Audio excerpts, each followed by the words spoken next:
Hello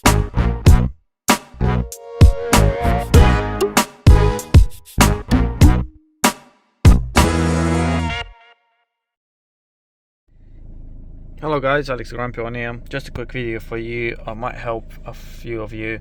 So I had a DPF issue on here. I had plenty of codes as well. They're going to list in the description below. The DPF regen light wasn't on anymore because it went past the time. The engine light was on, and it will let me do a manual regen that you can do by turning ignition on and pressing and holding accelerator and brake pedal for a while till it starts flashing there. So that's how I usually do it. Well, anyway, that didn't work. Won't let me do it because the engine light was on.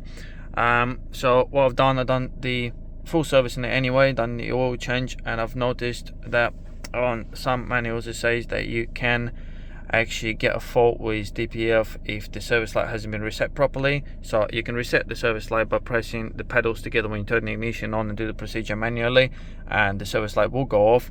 But what happens is it doesn't reset the oil quality and the percentage and etc. So what I had to do, I had to actually use the diagnostic tool.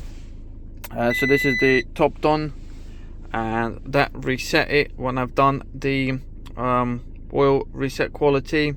So that done it, and after that obviously the fault got fixed.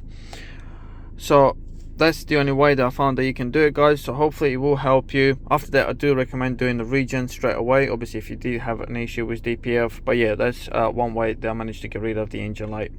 So thank you very much for watching. Have a good day. Bye.